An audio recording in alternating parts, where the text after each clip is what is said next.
Having thus before us the whole philosophy of this subject, we can easily test by it the assertions of L'Etoile. All experience shows, says this paper, that drowned bodies or bodies thrown into the water immediately after death by violence require from 6 to 10 days for sufficient decomposition to take place to bring them to the top of the water. Even when a cannon is fired over a corpse and it rises before at least 5 or 6 days immersion, it sinks again if let alone. The whole of this paragraph must now appear a tissue of inconsequence and incoherence. All experience does not show that drowned bodies require from 6 to 10 days for sufficient decomposition to take place to bring them to the surface. Both science and experience show that the period of their rising is, and necessarily must be, indeterminate. If, moreover, a body has risen to the surface through firing of cannon, it will not sink again if let alone, until decomposition has so far progressed as to permit the escape of the generated gas. But I wish to call your attention to the distinction which is made between drowned bodies and bodies thrown into the water immediately after death by violence. Although the writer admits the distinction, yet he includes them all in the same category. I have shown how it is that the body of a drowning man becomes specifically heavier than its bulk of water, and that he would not sink at all except for the struggle by which he elevates his arms above the surface and his gasps for breath while beneath the surface, gasps which supply by water the place of the original air in the lungs. But these struggles and these gasps would not occur in the body thrown into the water immediately after death by violence. Thus, in the latter instance, the body, as a general rule, would not sink at all, a fact of which L'Etoile is evidently ignorant. When decomposition has proceeded to a very great extent, when the flesh had in a great measure left the bones, then indeed, but not till then, should we lose sight of the corpse. And now, what are we to make of the argument that the body found could not be that of Marie Roget, because 3 days only having elapsed, this body was found floating? If drowned, being a woman, she might never have sunk, or, having sunk, might have reappeared in 24 hours or less. But no one supposes her to have been drowned, and dying before being thrown into the river, she might have been found floating at any period afterward whatever. But, says L'Etoile, if the body had been kept in its mangled state on shore until Tuesday night, some trace would be found on shore of the murderers. Here it is at first difficult to perceive the intention of the reasoner. He means to anticipate what he imagines would be an objection to his theory, viz., that the body was kept on shore 2 days, suffering rapid decomposition, more rapid than if immersed in water. He supposes that, had this been the case, it might have appeared at the surface on the Wednesday, and thinks that only under such circumstances it could have so appeared. He is accordingly in haste to show that it was not kept on shore, for if so, some trace would be found on shore of the murderers. I presume you smile at the sequitur. You cannot be made to see how the mere duration of the corpse on the shore could operate to multiply traces of the assassins, nor can I. And furthermore, it is exceedingly improbable, continues our journal, that any villains who had committed such a murder as is here supposed would have thrown a body in without weight to sink it, when such a precaution could have so easily been taken. Observe here the laughable confusion of thought. No one, not even L'Etoile, disputes the murder committed on the body found.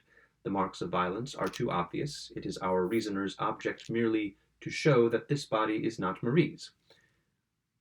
He wishes to prove that Marie is not assassinated, not that the corpse was not.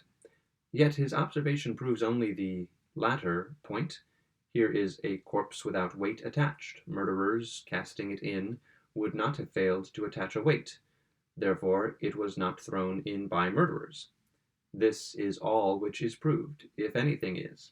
The question of identity is not even approached, and L'Etoile has been at great pains merely to gainsay now what it has admitted only a moment before. We are perfectly convinced, it says, that the body found was that of a murdered female. Nor is this the sole instance, even in this division of his subject, where our reasoner unwittingly reasons against himself. His evident object, I have already said, is to reduce as much as possible the interval between Marie's disappearance and the finding of the corpse.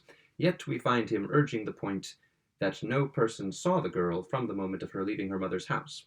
We have no evidence, he says, that Marie Roget was in the land of the living after 9 o'clock on Sunday, June the 22nd. As his argument is obviously an ex parte one, he should at least have left this matter out of sight, for had any one been known to see Marie, say on Monday or on Tuesday, the interval in question would have been much reduced, and by his own ratiocination, the probability much diminished of the corpse being that of the grisette. It is nevertheless amusing to observe that L'Etoile insists upon its point in the full belief of its furthering its general argument. Re-peruse now that portion of this argument which has reference to the identification of the corpse by Beauvais. In regard to the hair upon the arm, L'Etoile has been obviously disingenuous. Monsieur Beauvais, not being an idiot, could never have urged an identification of the corpse. Simply hair upon its arm. No arm is without hair. The generality of the expression of L'Etoile is a mere perversion of the witness phraseology. He must have spoken of some peculiarity in this hair. It must have been a peculiarity of color, of quantity, of length, or of situation. Her foot, says the journal, was small, so are thousands of feet. Her garter is no proof whatever, nor is her shoe. Her shoes and garters are sold in packages. The same may be said of the flowers in her hat. One thing upon which M. Beauvais strongly insists is, that the clasp on the garter found had been set back to take it in. This amounts to nothing, for most women find it proper to take a pair of garters home and fit them to the size of the limbs they are to encircle, rather than to try them in the store where they purchase. Here it is difficult to suppose the reasoner in earnest. Had M. Beauvais, in his search for the body of Marie, discovered a corpse corresponding in general size and appearance to the missing girl, he would have been warranted, without reference to the question of habiliment at all, in forming an opinion that his search had been successful. If, in addition to the point of general size and contour, he had found upon the arm a peculiar hairy appearance, which he had observed upon the living Marie, his opinion might have been justly strengthened, and the increase of positiveness might well have been in the ratio of the peculiarity or unusualness of the hairy mark. If the feet of Marie being small, those of the corpse were also small, the increase of probability that the body was that of Marie would not be an increase in a ratio merely arithmetical, but in one highly geometrical or accumulative. Add to all this shoes such as she had been known to wear upon the day of her disappearance, and although these shoes may be sold in packages, you so far augment the probability as to verge upon the certain. What of itself would be no evidence of identity becomes, through its corroborative position, proof most sure. Give us, then, flowers in the hat corresponding to those worn by the missing girl, and we seek for nothing further. If only one flower, we seek for nothing further. What, then, if 2 or 3 more? Each successive one is multiple evidence, proof not added to proof, but multiplied by hundreds or thousands. Let us now discover upon the deceased garters such as the living used, and it is almost folly to proceed. But these garters are found to be tightened by the setting back of a clasp, in just such a manner as her own had been tightened by Marie shortly previous to her leaving home. It is now madness or hypocrisy to doubt. What L'Etoile says in respect to this abbreviation of the garters, being an unusual occurrence, shows nothing beyond its own pertinacity in error. The elastic nature of the clasp garter is self-demonstration of the unusualness of abbreviation. What is made to adjust itself must of necessity require foreign adjustment, but rarely.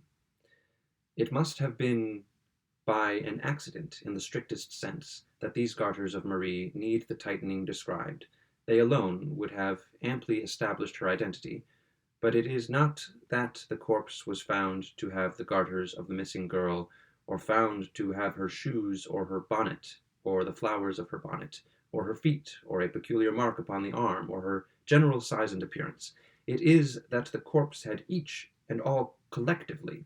Could it be proved that the editor of L'Etoile really entertained a doubt under the circumstances, there would be no need, in his case, of a commission de lunatico inquirendo. He has thought it sagacious to echo the small talk of the lawyers, who, for the most part, content themselves with echoing the rectangular precepts of the courts. I would here observe that very much of what is rejected as evidence by a court is the best of evidence to the intellect, for the court guided itself by the general principles of evidence, the recognized and booked principles, is averse to swerving at particular instances, and this steadfast adherence to principle with rigorous disregard of the conflicting exception is a sure mode of attaining the maximum of attainable truth.